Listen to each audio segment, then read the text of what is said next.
Selamat malam kepada Bapak Iketut Sunarwijaya SCMSI dan kepada teman-teman semuanya, semoga dalam keadaan yang baik. Sebelumnya, terima kasih untuk waktu yang telah diberikan kepada kelompok kami yang akan menyampaikan materi tentang kerangka konseptual yang mendasari akuntansi keuangan. Sebelum melanjutkan materi, izinkan kami memperkenalkan diri kami terlebih dahulu. Dengan saya sendiri, Nikadek Tia Astuti, absen 25. Perkenalkan, nama saya Weni Putu Windaramawati, nomor absen 6. Di sini kami akan menjelaskan 4 submateri.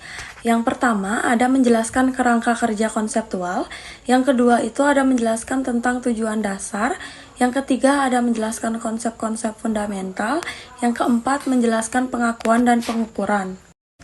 Kerangka konseptual adalah struktur teori akuntansi yang didasarkan pada penalaran logis yang menjelaskan kenyataan yang terjadi dan menjelaskan apa yang harus dilakukan apabila ada fakta atau fenomena baru. Berikut merupakan struktur dari kerangka konseptual pelaporan keuangan, yaitu memiliki 3 tingkatan, mulai dari tingkatan yang pertama berisi tentang tujuan. Tingkat kedua yang menjembatani antara tujuan pelaporan keuangan dengan bagaimana implementasinya, sehingga mendapatkan implementasi keuangan yang sesuai, yang terdiri dari karakteristik kualitatif dan unsur-unsur laporan keuangan. Dan yang ketiga yaitu konsep-konsep pengakuan dan pengukuran yang terdiri dari asumsi dasar akuntansi, prinsip dasar akuntansi, dan kendala-kendala. Selanjutnya ada tujuan dasar. Tujuan pelaporan keuangan yaitu untuk memberikan informasi keuangan entitas pelapor yang berguna bagi investor dan calon investor ekuitas, pemberi pinjaman dan kreditor lainnya dalam pengambilan keputusan terkait penyaluran sumber daya kepada entitas. Selanjutnya ada konsep-konsep fundamental. Fundamental merupakan konsep yang memberikan petunjuk dalam memilih kejadian untuk dicatat, diukur, diringkas, dan dikomunikasikan kepada pihak-pihak lain yang berkepentingan. Kerangka konseptual yang disebut dengan konsep fundamental ini terdiri dari 2, yaitu karakteristik kualitatif informasi akuntansi dan elemen-elemen laporan keuangan. Yang pertama ada karakteristik kualitatif. Karakteristik kualitatif menyajikan perbedaan antara informasi yang bermanfaat dalam rangka pengambilan keputusan. Kualitas dasar dari karakteristik kualitatif terdiri dari 2, yaitu relevansi dan faithful representation atau sesuai dengan keadaan yang sebenarnya. Komponen kualitas dasar dari relevansi ada 3, yaitu nilai prediktif, nilai konfirmatif, dan materialitas. Nilai prediktif memiliki nilai sebagai bahan masukan terhadap prediksi para pemangku kepentingan di masa depan. Nilai konfirmatif membantu para pengguna untuk mengonfirmasi suatu informasi.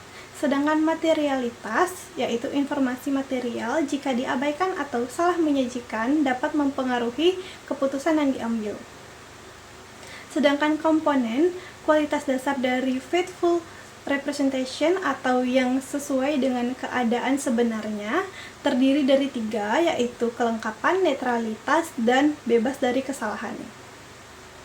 Kemudian, pada peningkatan kualitas dasar, itu terdiri dari keterbandingan, keterverifikasian, ketepatan waktu, dan kemampuan yang diambil. Yang kedua yaitu elemen laporan keuangan. Elemen laporan keuangan terdiri dari aset, liabilitas, ekuitas, pendapatan, dan beban. Yang pertama itu aset. Aset yaitu sumber daya yang dikuasai oleh suatu entitas sebagai hasil dari transaksi di masa lampau dan akan memberikan manfaat ekonomi di masa yang akan datang. Yang kedua itu liabilitas. Liabilitas yaitu kewajiban suatu entitas yang timbul dari transaksi masa lampau yang harus dibayar dan diselesaikan dengan sumber daya yang ada. Yang ketiga ada ekuitas. Ekuitas yaitu sisa aset dari suatu perusahaan setelah dikurangkan dengan kewajiban. Yang keempat ada pendapatan. Pendapatan yaitu peningkatan manfaat ekonomi selama periode akuntansi tertentu dari aliran masuk yang meningkatkan kekayaan pemilik modal. Yang terakhir ada beban. Beban yaitu penurunan manfaat ekonomi selama periode akuntansi yang mengurangi ekuitas dan atau kekayaan pemilik modal. Konsep-konsep pengakuan dan pengukuran. Yang pertama, asumsi.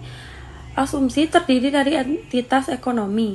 Entitas ekonomi yaitu perusahaan memisahkan aktivitas pemiliknya dengan unit bisnis lainnya. Yang kedua ada kelangsungan hidup.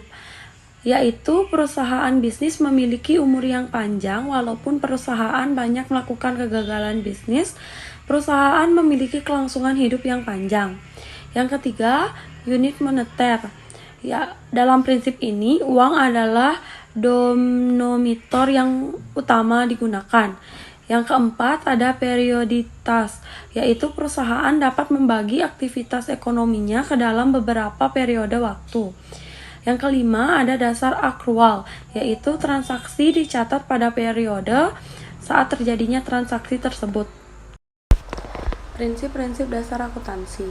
Yang pertama ada prinsip biaya historis.